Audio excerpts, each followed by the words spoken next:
Hey everyone, this is smpratte, and today we're going to talk about market value. What is it? Does it exist in collectibles? The definition online is market value is the amount for which you could sell something in a given market. And since that definition is absolutely worthless, I'm going to try to do a better job in this video and explain to you what market value is and what it looks like in collectibles. I think a good starting point is a collectible is a very niche item. It's a non-essential niche good. You don't need it to survive. It's something that has limited quantity, a range of limited quantity, but concentrated interest, and it's unregulated. So naturally, that's going to create a lot more volatility.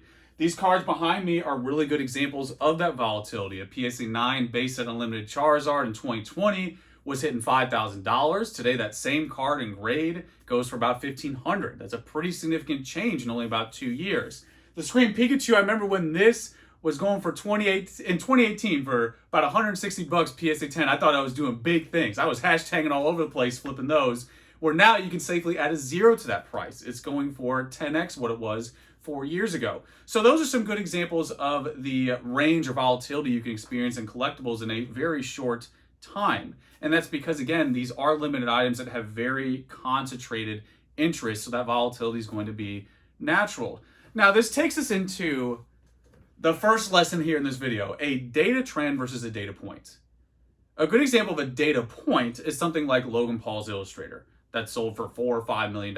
It's just that one card and that one sale, and that's all you got. You don't have anything else. Where like the unlimited base Charizard, you have thousands of those that sell in a year, so you get this nice, comfortable data trend. So a trend is just numerous data points, where a data point is that single sale. So an interesting distinction there is that a data point equals a last sale, but it doesn't equal market value, where I think a data trend gives you a better feel for market value. So going back to that idea that collectibles are limited, there's a range in which they are limited. You have your ETBs or modern product that's on the shelves, which eventually will not be there one day, but that is the more available side of the market where, things like Logan's Illustrator or whatever esoteric item is extremely rare. So naturally the data as well is going to be esoteric and infrequent, just like the card itself. So I think that's an important distinction there, because when people ask what's the market value of these rare items or harder grade items or scarcer boxes, you're ultimately left with a last sale or data point. You don't have the luxury of market value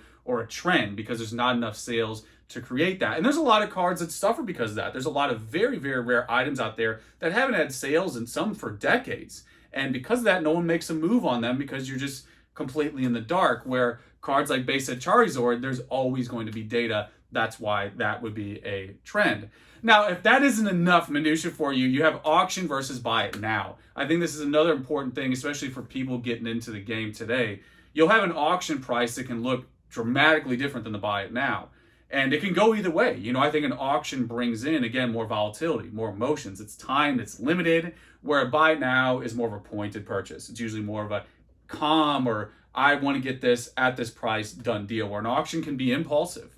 It can go either way. You can have a record price, you can have a bomb auction. So the bottom line is that even how you do the same item can create some type of variability just in the process of selling it. So that is our first part of this video in understanding market value.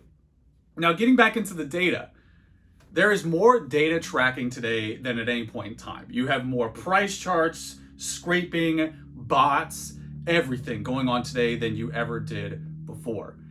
And that's great for people getting into it. Again, a great snapshot for Charizard, a lot of these set cards. It's a really good tool. However, you can get lost in the sauce. And that's one of the things I wanted to talk about here.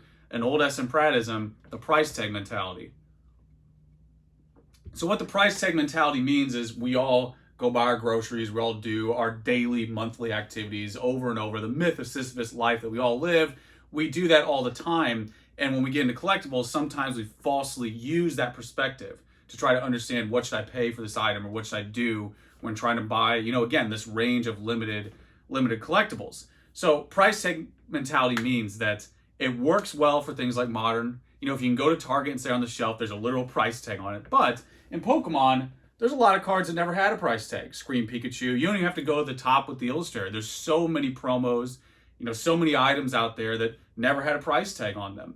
So if you try to use that price tag mentality, it's ultimately going to be a hindrance for you, especially when you're trying to get a Scream card or a stamp promo or a Masaki card or a lot of those cards that you had to do a certain thing to get that never had a price tag. That's more where you just got to go look at the data that's available, get a feel for it, and just learn more, go down the rabbit hole into the grandma house to understand why this card's doing what it's doing.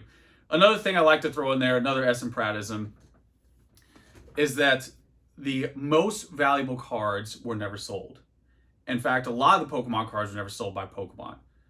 The top cards in this hobby, I don't care what it is, Trophy Kangaskhan, Unicarp, Tropical Wind, Worlds promos, go down the line. None of them were sold. They were all just given out to the winner. They're like, here you go, $0 for free.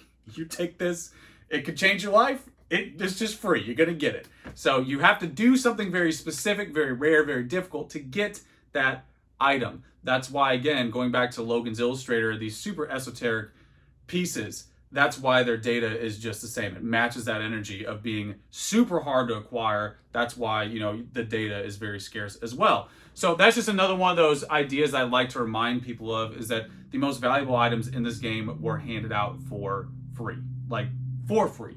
So that's another one where you try and think price tag mentality. It's not going to do what it's going to do for Modern and things like that. Because again, Modern can be reprinted. This stuff is retail. It's meant to be retail, where a lot of the really cool cards of Pokemon, they aren't retail items. They're given out for some special event.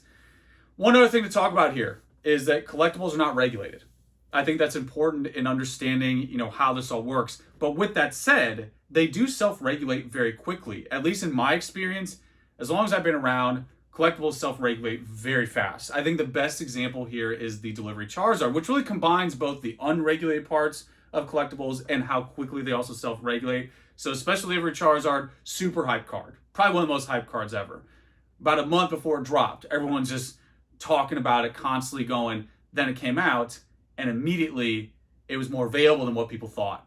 And now, today, as I'm making this video, you can buy the card for about $50, give or take. The code itself is like $15.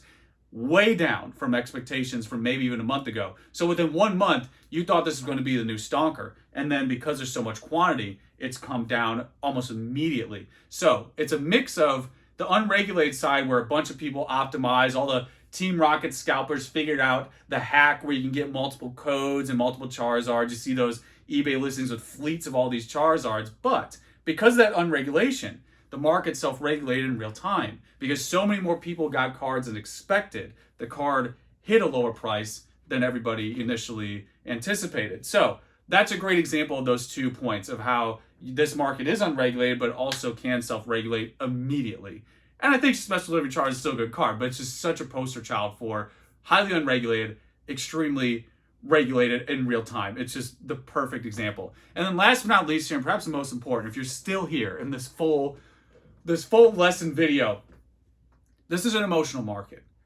I'd even go out on a limb, you're hearing a new smpratism right here. I'd even go out on a limb and say all investments are decided by sentiment. If you stayed around, this is probably the deepest part of the video, because I think it applies to everything. I don't think it applies just specifically for collectibles. No matter how good the fundamentals are, no matter what the PE is, whatever the beta is for a stock, however much cash the company has, whatever it is, whatever they're doing, sentiment always pulls the trigger. Even if you go back to whatever crash it was or boom it was, it's sentiment that's driving that. I'm not saying sentiment is the only thing. I'm just saying that is what ultimately pulls the trigger. It's why all these investment companies are doing constant outreach, because they don't have the total. Not everybody's competing in the market. They're estimating 50 to maybe 55% of total adults are invested in stocks. That's why they're always doing outreach, because, again, sentiment is what pulls the trigger. Couldn't be any more true for collectibles. It's entirely decided by sentiment. This is an emotional market. Again, these are non-essential niche goods. This is not going to give me any sustenance. If it's just me and the Super Mario Blastoise on an island by ourselves, we're over with. We got about 72 hours. That hydro pump and rain dance is not going to sustain me. This is a very sentimental thing. And I think that's the best point here to understand for collectibles, going back to our original discussion about why it's so volatile. Why you have this niche item, and it's a heavily sentimentality market. It's just further abstracting market value if it wasn't abstracted enough. Ultimately, at the end of the day, for collectibles, market value definitely exists, but it's very fluid. It's a very fluid concept. It's not something where when you look at certain stocks, you say, okay, this is more of a growth stock. It can be a little more volatile, or it can do X, Y, Z. This one is maybe, this one's a dividend or an ETF, or it does covered calls, or whatever its identity is. You get a better feel for what that's probably going to produce. Where with collectibles, it's a lot more fluid because, again, it's primarily emotional, primarily sentimentality. We're chasing some type of experience here. It's nothing new. I think it's a very human thing. I think collecting is a very fundamental human process. And again, why I think all investments, no matter what the spreadsheets say, what all the data says about CHARs or whatever it is, sentiment pulls the trigger. I don't care if it's a stock. I don't care if it's a house. I don't care if it's a car. I don't care what it is. Sentiment is what ultimately pulls the trigger with it. So that's what I have on the market value discussion. Hopefully this was a good one. Kind of had some overlap there with real life outside of collectible, outside of the grandma house topics. But hopefully that was useful, guys. As usual, you know the deal. Let me know how I feel, and that's pretty much it. Till next time.